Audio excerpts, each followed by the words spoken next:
Episode 109, Star Wars Project Luminous. You're listening to the Visionary Variety Podcast. I'm Nate. And I'm David. And I'm Daniel. In this episode, we're going to be discussing Star Wars Project Luminous, the brand new age of Star Wars storytelling. I can't wait to talk about it. We're going to bring up all the stuff that we know so far from the official releases. And of course, we're going to talk about what's coming next in the Star Wars universe. All right, well, let's get to it.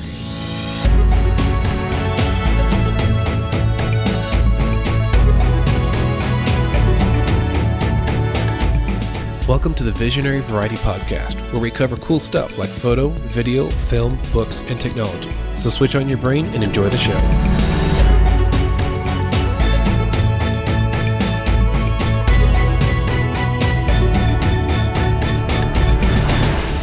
First of all, we got to introduce our special guest for this episode, David Angel. We're so glad to have you with us. Thank you very much. I'm so honored to be a part of it. Yeah, awesome. Well, why don't you tell us a little bit about yourself? Where are you from? What do you do? And how did you get here? Right. Well, my name's David Angel, and I'm originally from Texas, down south part of Texas in Laredo. Lived in Austin for a while, and that's actually where I got to meet Daniel. Right now, I am currently residing in Playa del Carmen, Mexico, which is very beautiful. It's like tropical paradise. Nice.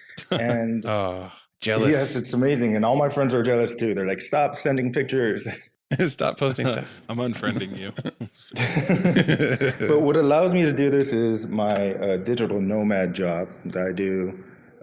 Marketing, such as social media management and graphic design and whatnot.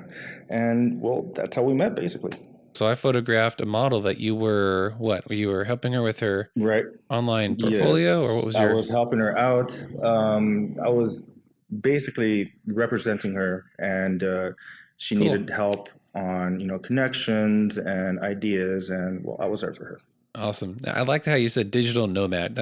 Is that your business name? Because that's cool. Digital nomad. No, that's actually what they use down here. There's like a Facebook group for like American people that come down here and only like English speakers. And they all basically do kind of the same things.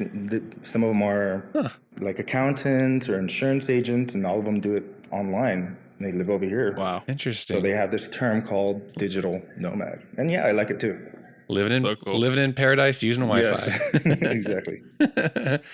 That's cool, man. Well, this is going to be a fun episode. So let's get started with the basics. So what the heck is Star Wars Project Luminous?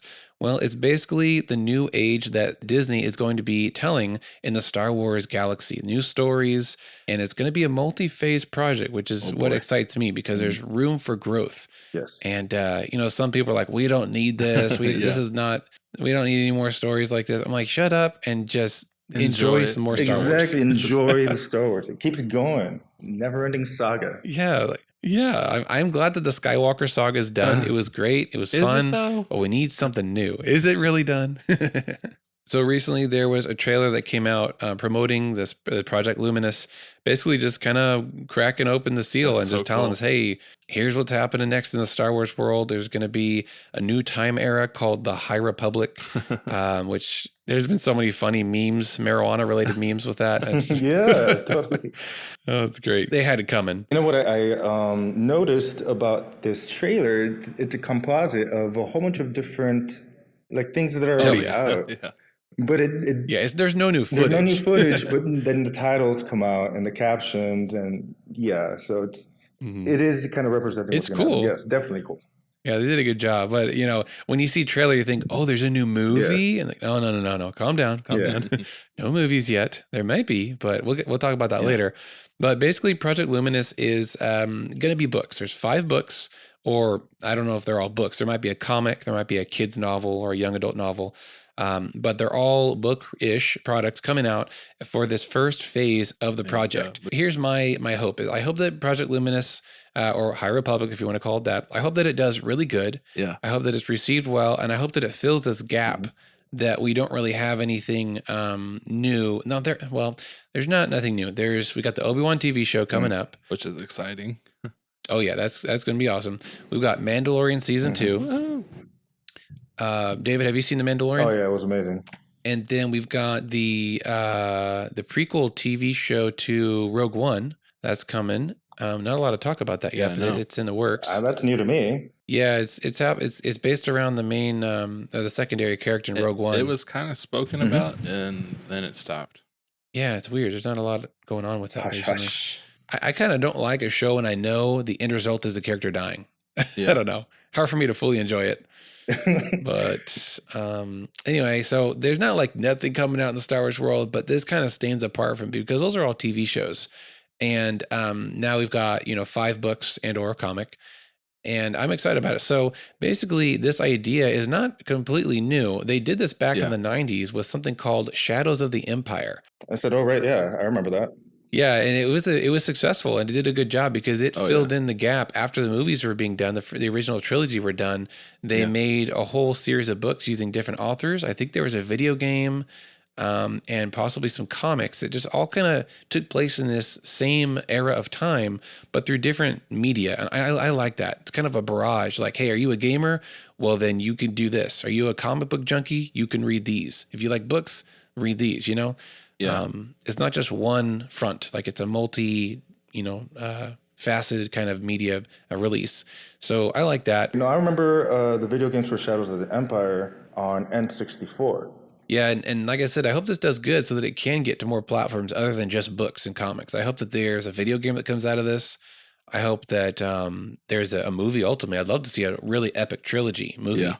A movie trilogy come out of this. That'd be exciting. And, compared to the 90s to now, feel like maybe CGI is easier to make. So hopefully we don't just get video games and books and comic strips. We actually get maybe TV show movies and stuff like that. It seems because the amount of collaboration that's going to be put behind this, that there might be more than one movie. Not right away, of course. There's going to be the books that come out. And after that, whatever flows out after that, video games, comic books, and other platforms, right? But I'm pretty sure from what I read that it's going to be like a lengthy, like maybe another trilogy. Who knows? Oh boy. Yeah. I think they're going to draw this out to be a 5+ year project. Oh, okay. So the brainstorming for this project started all the way back in 2018. That was when they kept it under wraps. And it wasn't until maybe a few months ago when the word Luminous and Project Luminous was released. It was like, what is this about? Is this Old Republic? Is this after Episode 9? Is this, what is happening?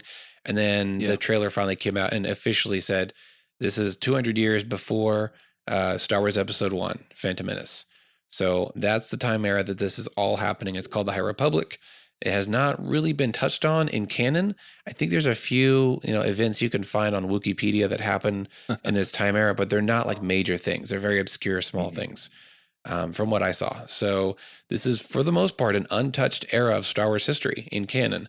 And that's why it's ripe for storytelling. The only thing we know, the only major things we know is that Yoda is alive. He's like 600 or 700 years old, so he's somewhere. If he is going to have to be in the High Republic because he is a Jedi Master. Right. Yeah. He's going to be in there. Chewbacca was just born in this era, so he's going to be little baby Chewie somewhere. I don't think he's going to be in the story, although there is a Wookiee Jedi in the concept art, which is exciting. Ooh. I think that would be terrifying. Like, he could just I've seen rip your arms off. Old concept art from like ages ago where Wookiee was part of. He was a Jedi or inside of the council or something like that. Oh, that's cool. I have some friends that actually have a full-out Wookiee suit, and they've actually done like Beauty and the Beast style where it's a Wookiee beast. And one of them actually did a Sith Wookiee. Oh, wow. Oh, that's scary. There is no escape. Another one did a Jedi, and I was like, oh, that's so cool. So the fact that this new era is offering that, I'm like, yes, I'm so excited. Yeah, we'll get more into the aliens in a bit because there is a lot of aliens, a lot of characters from the concept art, mind you. Think about how big that saber is going to be. It'd be a huge lightsaber, like a broadsword. What's interesting about this project is I feel like they've learned their lesson from the mistakes of the sequel trilogy, which is Star Wars Episodes 7, 8, and 9. So much backlash, so much criticism because the disunity of all 3 movies. They switched directors and none of them, there's just no solid connections between the movies, or rather the connections would have been so much better if A, we had the same director for all 3 movies, or B, if they had just sat down and discussed, hey, like Disney's like, hey, we're having a board meeting with all 3 directors. Here's what's going to happen in your movies. You've got to make these things happen. Right. Mm-hmm. That would have unified all 3 movies, but we didn't have anything like that. So it was a mess. Mm-hmm. That's so much that the nerds wanted to sign a piece of paper and be like, let's redo it. Yeah. You know, it's bad when they do that. So they learned a lesson from that, I hope, and they are getting all the authors on the same page with the High Republic era. Thank God. Yeah, finally, right? So we see in this trailer, they're literally in a room together at Skywalker Ranch, just shooting out ideas like, hey, we want to see these things happen. You know, kind of like the brainstorming, like the very early on brainstorming session. You can see chills. Yeah, it's super exciting. I would just love to be a fly on the wall in that room, right? Because these are authors that have already written for Star Wars. One of them is one of my favorites, Claudia Gray. She's great. So cool. So they're teaming up. They're discussing ideas openly. They're all agreeing on, this is going to happen. This is going to happen. This is not going to happen. You guys go off. Now you can write your books with these bullet points to keep in mind, so that we're not contradicting each other. Or, the next sequel by somebody else is ruining the earlier book, anything like that. So yay for teamwork. Because this is like a multi-platform media release, it sort of reminds me of what Disney's doing with Marvel with this Phase 4. Because, there's like 3 or 4 TV shows that are filling in the gaps between the movies. And if you watch, let's say you watched one of the new movies like Thor, Love and Thunder, or the Multiverse of Madness, you're not going to know fully what has happened unless you've watched the TV shows that lead up to those movies. Right, I noticed that. Yes, they make a lot of references to the TV shows. And S.H.I.E.L.D., you don't have to watch S.H.I.E.L.D. to appreciate all the Avengers movies. But I think these new shows like Vision, WandaVision, what's the Falcon one? I don't know. Falcon and Winter Soldier, or what are they calling it? I don't know. They've called it so many different things. I'm confused now. so that one, whatever. That one. And I think there's another one. Yeah, Bird Shield. So if you miss these new shows that are about to come out in the next few years, I feel like you'll be missing out a lot on the movies that will be in between. So they're sort of they're doing that. They're bringing that into the Star Wars world, this business plan of, hey, let's make a whole bunch of stuff that people have to consume and buy to fully understand what's happening. It's a marketing strategy. It is. It's money. It's all about money in the end, especially Disney. We know they love the money. Show me the money. It's business. Yep. And now for a consumer like, us, that's like, well, for me, I'll say for myself, that's like totally almost helplessly addicted to anything Star Wars. I'm going to keep up with it all. I'm going to do my best. Oh, for sure. But for the average, casual fan, they're probably not going to keep up with all the stuff in between. They may just get little bits here and there. They might just see the movie and not understand, the past like 2 years of books that led up to the movie, So that's probably going to come into play as we move on with this Phase 1, maybe into Phase 2. There's a lot of people that I know, unfortunately, that do not prefer to watch Star Wars, or they don't like it or whatnot. What? It's usually just because they've never sat down and taken the time to watch at least, episode 4, New Hope, start from the beginning. Even though that's not the beginning, but that's where I started, That's where I started. So that's the beginning. As far as we're concerned, that's the beginning. So it's just, and I think that's for anything. I've met a lot of people that don't like the Avengers movie as well. And I'm like, how can you not? That's just crazy. That's insane in this day and age, And it's just because of the same reason. Well, I don't understand it because I didn't take the time to start off from the beginning, And it's on character creation and the universe creation. Well, it's intimidating to come into a franchise that's so well developed. I mean, talking about Avengers, they've got 22 movies, 23 movies. It is it's kind of scary if you don't know where to start. Yes. And then you have S.H.I.E.L.D. Yeah, then the S.H.I.E.L.D. Half of me says this is still continuing to target the people that are still fanatics. They're going to be fanatics. They're going to raise their children to be fanatics. But then this whole new era of basically starting from the beginning, I think it's going to give children and people that are not fanatics a chance to start over again or start from a certain point. Well, David, you made a really excellent point. I think this is super, super good, is that this is a good starting point for new fans. To jump in the river, but we can tell people, hey, start with the new High Republic TV show, in the future, if and when it comes out. I'm imagining it being in the style of Clone Wars, that kind of cartoon CGI look. I'd be totally fine with that. But like a High Republic TV show, we can tell them, okay, just start with this. You'll learn the basics of what the Jedi are, what they do, what they don't do. Exactly. And you kind of get accustomed to the aliens and the different planets and technologies. Like this is a good, starting point for a new fan base, I think.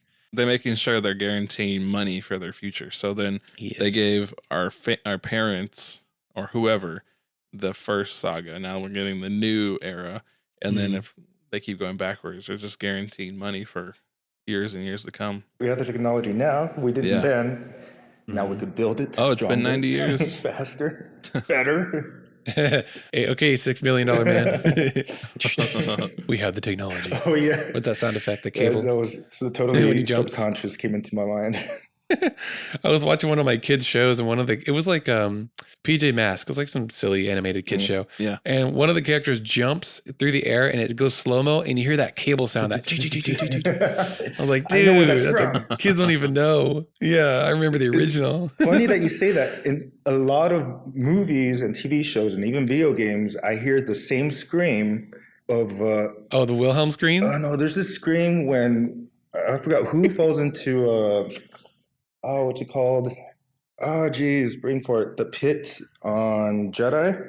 Okay, so where Boba Fett dies in that same scene, there's like somebody falls into the pit, and there's like the scream, like ah, and that same sound bite. Yes, that's it. I hear it over and over. There's a name for that. It's called the Wilhelm scream, really? And we actually talked about it in the last episode. And it was recorded for some movie in like the 40s or 50s, and it got sampled and reused, and it's like literally like a Hollywood inside joke. Oh my goodness, that's awesome. Hundreds of movies, even Lord of the Rings. I'm not crazy. Yeah, I think I remember Lord of the Rings. No, you're not crazy. Oh, wow. You're observant. And they did it in Indiana Jones and anything that was kind of tied to Star Wars related. It's probably in every Star Wars movie. Oh, cool. I think some stormtroopers use it when they fall. Even the anime. Great. I feel probably anime too. Right at home with you guys. Thank you. You're welcome. Yeah, the Wilhelm scream is hilarious. It's in so many movies. Yeah, there's a compilation out there of all the screams. Gosh. I can't wait to watch that. All right, so back to the Luminous thing. The first book, I'm super excited about this, is coming out this year on August 25th, 2020. And I don't know what book it's going to be. I don't know which author it's going to be. I am going to highly anticipate it coming to my library so I can check it out for free. They're saying 5 books. Tasty. Yeah. So how much you want to bet they'll start on the 3rd book? Oh my gosh. I hope they do it chronologically. I really do. Yeah, let's bet. Let's do it. I do love some backstory stuff, but don't make it too confusing, please. Okay, so I mentioned the 5 authors. Here are their names for this phase 1. Claudia Gray, Charles Soule, Justina Ireland, Daniel Jose Older, and Kevin Scott. Yeah, like I said, I don't know which book is coming first in August. I'm sure we'll find out pretty soon what it is. And man, I'm super stoked to see what they do with this, this new era. So on the trailer, you can actually see, if you pause it just in time, you can see some of the ideas that they've written on a large whiteboard. And I actually have one of the frames paused here. So they've got 3 vertical columns. The first one is fiction, middle one is Star Wars, and the one on the right is Star Wars wishes, which intrigues me. It's like they just started going around the table. It's like, what do you want to see in Star Wars? And they wrote down stuff. So here's what they have on the Star Wars wishes. First is High Republic. And we've got Relic Hunters. That sounds cool. Ooh. We've got University, which I don't know if that means College? like a Hogwarts for Jedis. I don't know. Which would be awesome, by the way. I would totally watch like a teen going to Jedi Academy. That would be so cool. Next is dinosaurs. Wait, what? Dinosaurs is on their list of things they want to see in Star Wars. What? I don't know. Alien dinosaurs. Sounds like we're stepping into territory like Star Trek. Next is representation / diversity, which is cool. We've got, I can't read. Arthurian legends. And they are in the trailer, they say this. They say that basically the High Republic is going to be like Jedi Knights of the Round Table. So I think we're going to have some main adult Jedi that are like Jedi Knights, active, going out, taking care of evil space pirates, fixing problems. And then we're going to have their understudies or their Padawans that are a younger generation. And, you can have a book about the young kids, then have another book about the adults, and they all cross over and interact, but they are totally different adventures. I hope that's what we see. Next on the list, they've got rival houses, which I'm totally thinking Game of Thrones. Ooh. Yeah, Jedi drama. Then we've got Sith Empire, which is interesting because the Sith are actually in hiding at this time. Right. We've got Chaos Agents. I don't know what that means. Well, that actually could be secret Sith agents infiltrating different areas of society, causing chaos. While in hiding, or because they're hiding, yeah. A bunch of moles. Without revealing themselves that they're, hey, I'm a Sith, I'm, I know the dark side. They're just kind of messing with stuff behind the scenes and manipulating. Yeah. Then we've got Splinter Group Force Users. That is exciting. I like that. I'm honestly a little burnt out and tired of the fact that the only Force users we see are either Jedi or Sith. You don't have to go to Jedi Academy to learn to use the Force. Yeah, there's got to be plenty of, like the mutants, like the mutants in X-Men. Mm-hmm. There's got to be Force users all over the galaxy that maybe don't know that they're using the Force, or they do. Like Broomstick Boy. Yeah, like Broomstick Boy in Star Wars Episode 8. He's a nobody, but he's got the Force, and he's a kid. But I think that was the only instance that I remember, like an ordinary person that was not a Jedi or Sith. Unfortunately, it is, yeah. And I wish that wasn't the case. I wish we would have more realistic galaxy where we have, everyday people, maybe good or bad, using the Force in their own way. Splinter groups, I would love to see like a group break off of the Jedi. And they're not turning bad, but they're rejecting certain ideals. Yeah. And they're doing their own religion, their own agenda. It's kind of like the crew in Solo that they thought were bad and they're not. Yeah, exactly. So yeah, back to the whiteboard. You can tell they're just throwing stuff on the wall, literally, and I like that. That's kind of the first step. Wish I could be a fly on the wall. Yeah, I need to bug that house. The research that I was doing for this episode, I think I did see something about Grey Jedi. Yeah, it was on one of the whiteboards in that trailer video. It's like on one of their list of things that they want to like incorporate. Is the finally Grey Jedi, which is exciting. So it is. It's like Nate was talking about, like rogue Jedis or rogue Sith, maybe.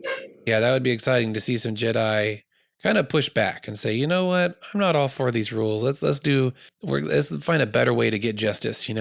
I'm just gonna read a couple of these lines and kind of relate them to real world scenarios. The first line of the Jedi Code: "There is no dark side, nor a light side." Now you think of Lao Tzu, or think about the yin yang sign and what it means. It's that there is no evil, there's no righteousness, right? And it's all a matter of perspective.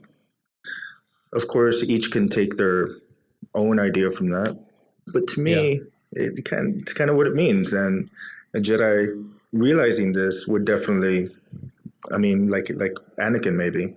Anakin kind of just went to the extreme and said, the Jedi is lying to me. When instead of thinking for himself, he fell under the influence of, the wrong crowd. Qui-Gon's a good example of a free-thinking Jedi, because he was definitely outside the box. Yes. Mace Windu, too. Apparently, Mace Windu is one of the Jedi that's been able to focus or use the dark side to a safe amount, and it actually helped his combat and helped his decision-making, which is interesting. Very, very true. Very true. And those two characters in the Star Wars universe are not, well, maybe Mace a little bit more, but Qui-Gon not given enough credit. Okay, so let's talk about the time era that we're going to be exploring in these new stories. So like I said, it's called the High Republic era, and it takes place 200 years before the Phantom Menace. So a few things that popped into my head when I thought about what is happening in the galaxy 200 years before Phantom Menace. First of all, Ilum, which is like the Jedi planet where they get crystals for lightsabers from. Oh, right, yes.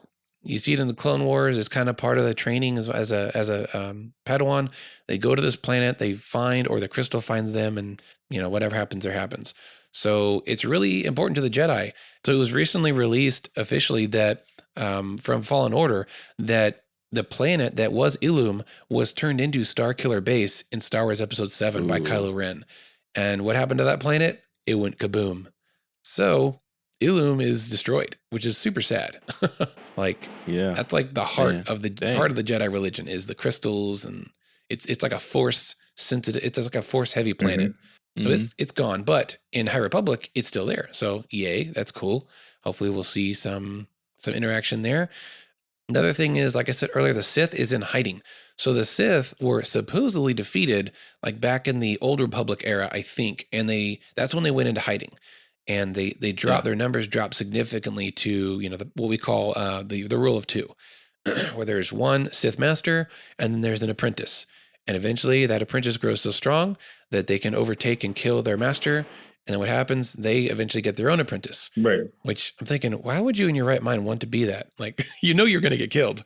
I was going to say, you would think you would know that's going to happen. I never saw this coming. It's like the same pattern has been happening for the past like 10 generations of Sith. You're going to get killed by a Padawan eventually. No, that's impossible. So the Sith are in hiding, possibly doing the rule of two thing. I'm not sure if that's canon yet or not.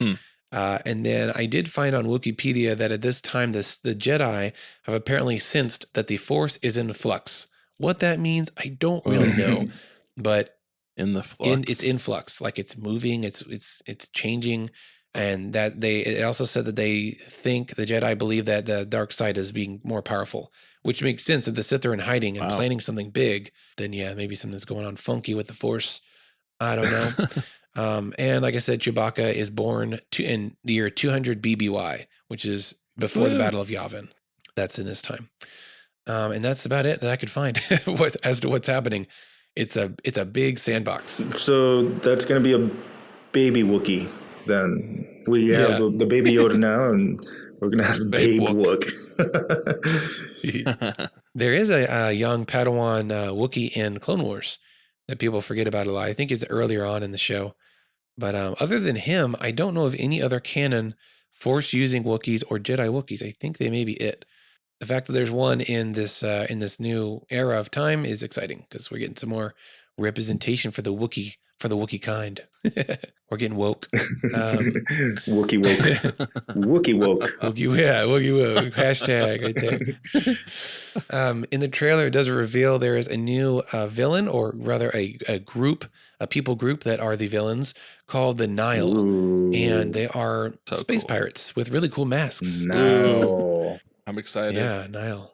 But I guess wouldn't that be kind of along the lines of like the Knights of Ren kind of style? They look like them. They're kind of messy and dirty and evil. Yeah. Kind of like the group I just mentioned earlier about in Solo. They were doing good. They were kind of in the middle starting, and then kind of the Knights of Ren. I like that concept. Well, yeah, so the Nile are, I think they'd said that they're basically space pirates, and Yarg in space. They're probably out in the Outer Rim because everything happens in the Outer Rim. I'm so tired of Outer Rim references. The Outer Rim, it's out of the reach of most people, so you have to be pretty wealthy to reach out there, or well-connected. So yeah, that's... Or desperate. So, no radio signals like Firefly. There. So I guess the question is, in this era, Sidious is gone, right? Not like yet. He's not born. Right. This is 200 years before Phantom Menace. He's probably going to be born in like 180 years or something like that. Maybe 150 years. Yeah, he's not born. Oh, thank God. Thank goodness. So that means no more Death Stars. No, not yet. Something very cool that I read about the Nile was about this Force extraction. Ooh, do tell. Technique. Not much. I mean, there's not much out there, but what I do read is that these pirates somehow do mingle with the Force somehow, and they're able to suck it from I don't know, opponents, or I don't know whether they're Sith or Jedi, but these now are able to suck it out of anybody who has control over Force somehow. That would level the playing grounds with them fighting against the Jedi, because when I saw that, I'm like, seriously, space pirates with masks and little laser blasters, they're not going to stand a chance against a bunch of Jedi. Yeah, exactly. But maybe that's something. So I did find a video on YouTube where two people had gone to the event where they revealed this whole thing. And the guy who's running the whole project talked about it. I think his name is Charles Soule. That's the name that they used. He said that Charles Soule said that the villains will be using hyperspace in some dangerous kind of way. And it was very vague. But at this time in Star Wars history, the hyperspace lanes, which are basically highways, pre-mapped out for hyperspace travel, which is light speed jumping. They're not. They may not be mapped out yet. So when you travel through hyperspace, there may be some level of danger or unpredictableness of it.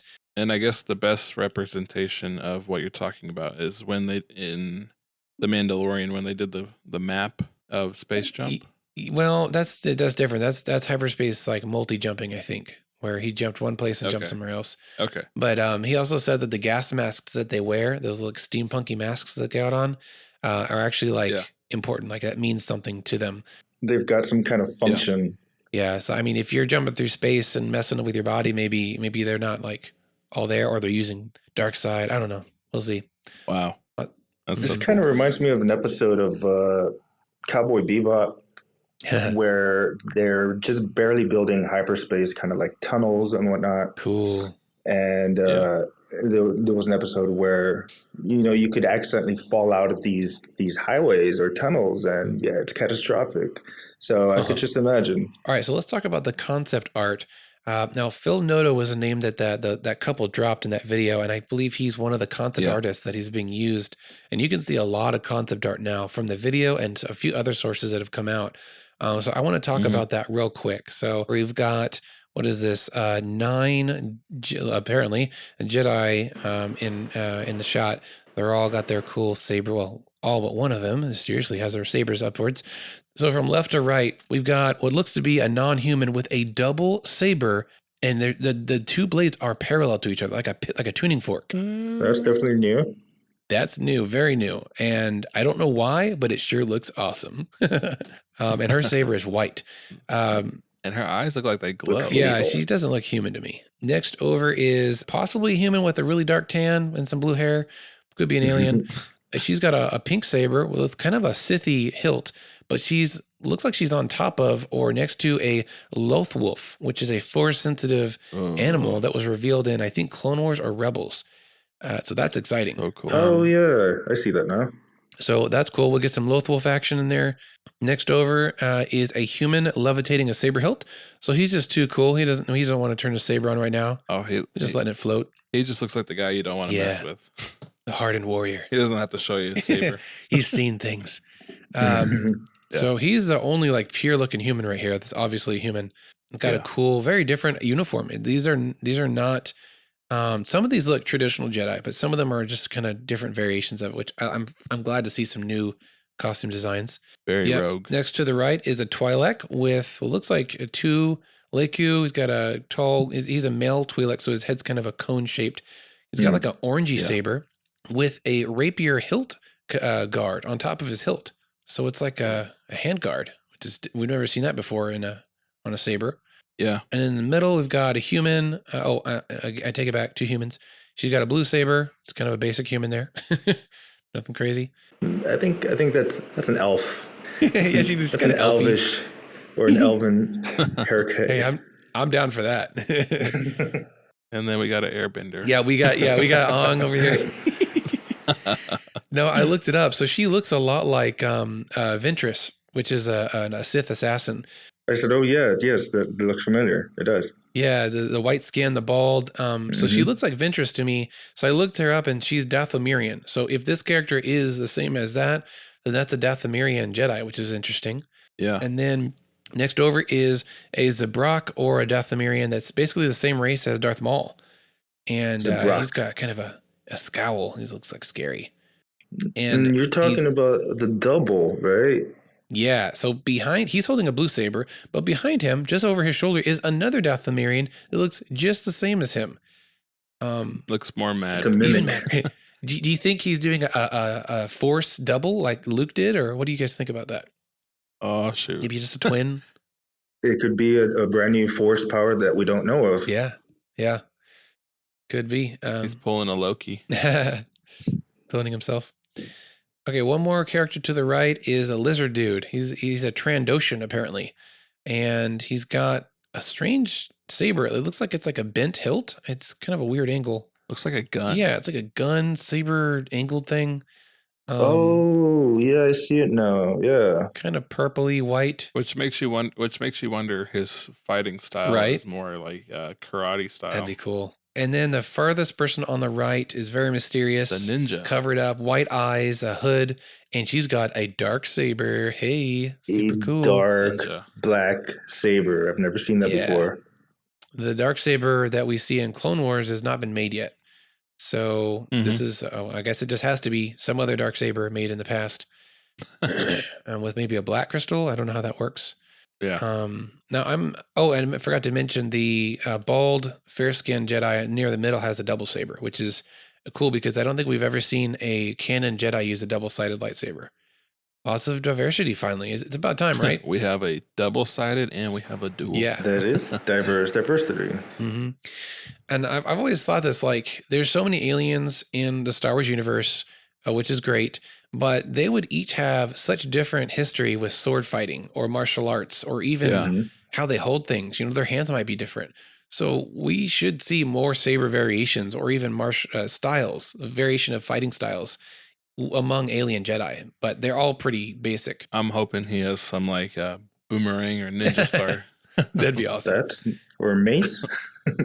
Nunchucks. So lots of cool. All right, so I'm looking at the second concept art that's been released for High Republic, and this is the one with, let's see, 1, 2, 3, 4, 5, 6, 7, 8 8 Jedi with their lightsabers held up in the air, and they're all kind of looking up, very valiant. So this shows the new crossguard saber design, which is intriguing. It looks, again, very Arthurian, very medieval, and even their clothes are very brown and drapey and almost leathery. So they really do look like knights with lightsabers. Paladin style sabers. Yeah, and I'm totally cool with that. So I watched an interesting video that talked about this, and it said, why would lightsabers have crossguards on them? Yeah. Wouldn't that be useless against other lightsaber users? Well, the answer to that is they would not be fighting anyone else with lightsabers in this era. The Sith are in hiding. Exactly. So the only other people with lightsabers are Jedi, and they're not going to be fighting each other. Who are they fighting? The Nile, who has axes and blades and, you know, guns and laser blast stuff. So it's kind of okay to have a crossguard for looks or for function, because they may be able to protect their hand with some, you know, something that's chopping towards their hand, just like a normal, you know, sword. Why it has a crossguard is to protect the hand of a blade slipping downwards or catching a blade in that 90-degree angle. So yeah, it's actually more functional. Is there a metal that can go against a lightsaber?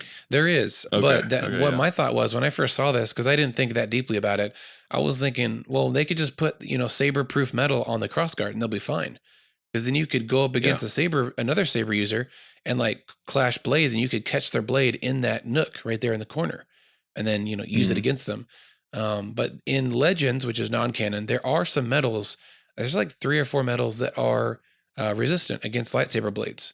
But in canon, I don't know if they've officially made it canon yet, but the red suited fighters in episode 8. Yes, the Imperial Guard.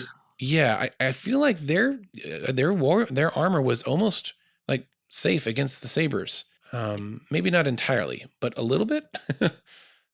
Their weapons were. They were fighting bladed weapons against lightsaber blades, right? Mm-hmm. Yeah. They were like energy weapons, but still. So there are things that can combat a lightsaber blade that are not lightsaber blades. But all that to say, I like the crossguard. I think it's functional, makes sense, and it's a nice new aesthetic to saber designs. So yay for newness, finally. Okay, so let's close out the episode with kind of putting out our own wish list on the wall. What would we like to see happen? What kind of stories would we like to see on the screen or in the book in this High Republic era? What do you guys think? Anything on your wish list?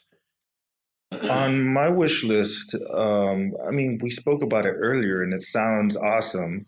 Some kind of academy, but I would like a little more action and kind of like sequestering or kind of like secretly taking possible Padawans. Like a Hogwarts type story, but in the Jedi world? Well, yeah, I guess. Yes, exactly. Boom, right there. I hope that they're not only taking in Padawans that are 2 years old, you know, like the younglings. I hope that they're more open to just taking people and have the Force. I'm going to learn how to use it for good. Because it's very limiting. Like, imagine how many Force users realize they have the Force when they're 10 or 20 or 30, and they can't be a Jedi because they're too old. That's just asking for them to go to the dark side, you know? That would actually be a very good story.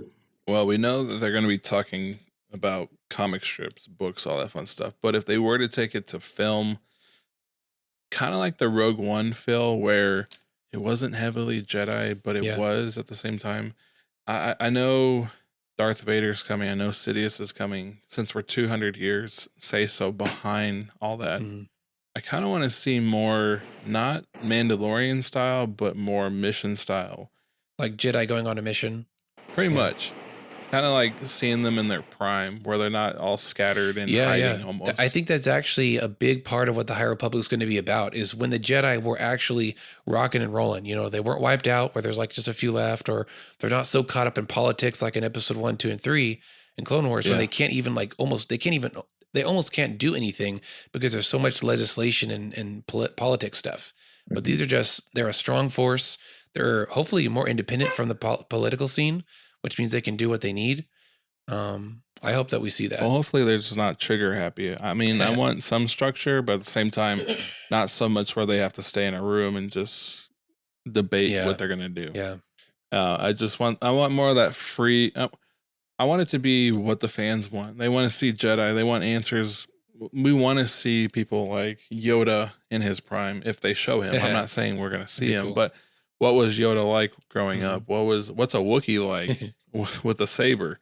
Like, highlight those moments. So all the different aliens are going to be kind of cool. The different fighting like we've just kind of echoing what we said, the fighting styles are going to be pretty neat to see, but hoping that they're not just copy and pasting from different movies or sagas. We need new stuff. And they do that in the books. The books go very in depth, and I want something like that in. That's actually very intriguing. I could imagine like maybe kind of like CSI Miami Jedi version, you know, where everybody's actually on missions or investigating. Yeah, let's do it. The Jedi cop show. The stormtroopers would not have been around. Nope. So what was around at that time? Who is the new villain? Which we already said the name, but what does that look like? Are they as intimidated as like we were with Sidious and Vader? Or was it just kind of like... I wonder if they'll be just tools of the hidden Sith. That might be a cool like subplot. Will be the Sith are actually behind some agenda of the Nile. They're controlling them. Kind of like Darth Maul was behind stuff. I guess what I would like to see, if we get Sidious, Palpatine's masters, oh my gosh, I just said it. Plagueis. Plagueis. But I know that takes place on his age, how long he was around and whatnot. But still, I mean, that's just a topic we really haven't even talked about. Is Sidious said it once and that he killed him, and I was like, he sounds like a really bad dude. I don't know how Sidious killed him, and don't leave us guessing, or we have to go read the books to understand what's happening and then go watch the movie. Yeah, I'm okay with that. I like books. I like me audiobooks. Too. I have no problem with them.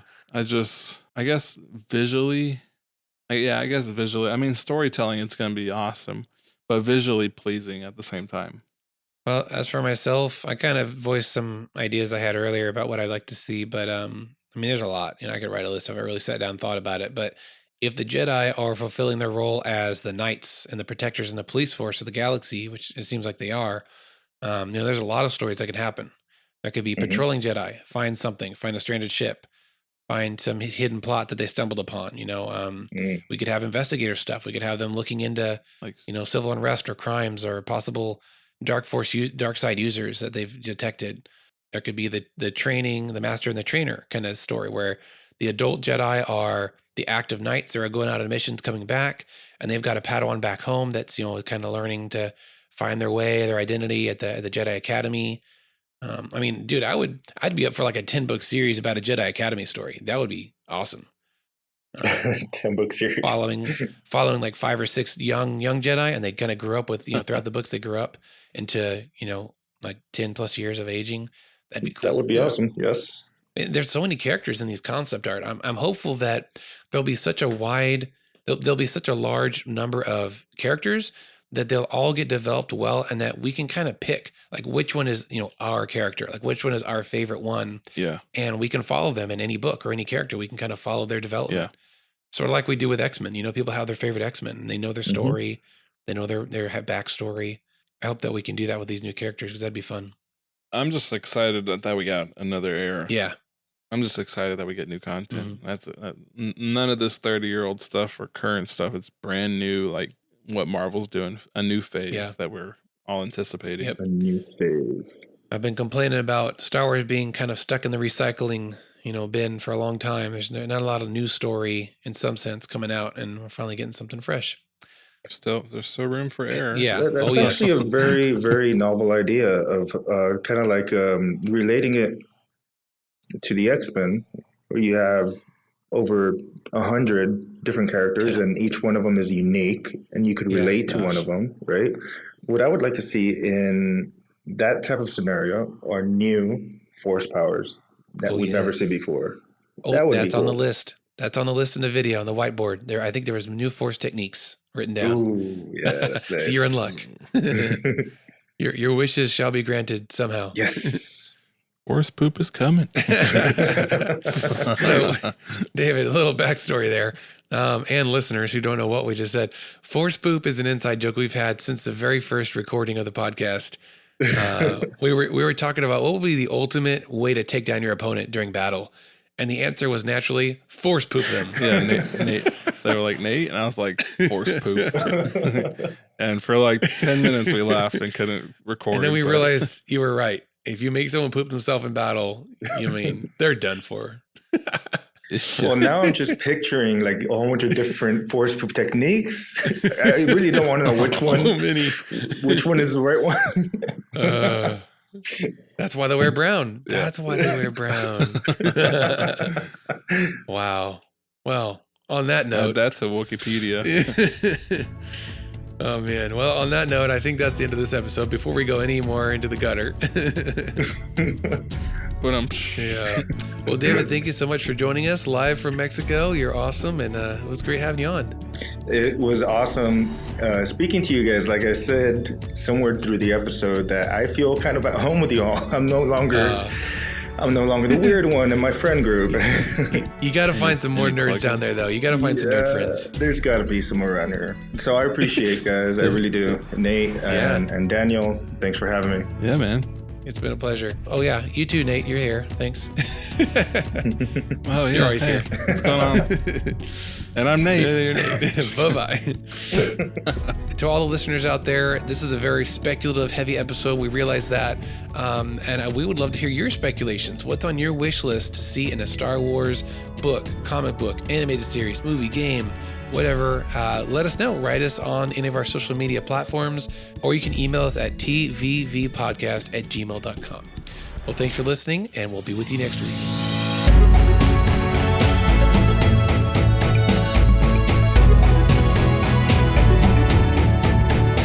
If you like this show, be sure to subscribe on your favorite podcast app.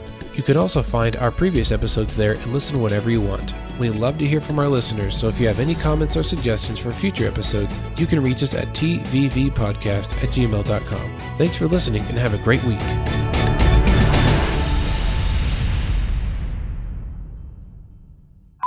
Cool. A little freestyle there. Turned out okay. Yeah, I liked it. Nice. Only took 2 years. I'm sure. Right.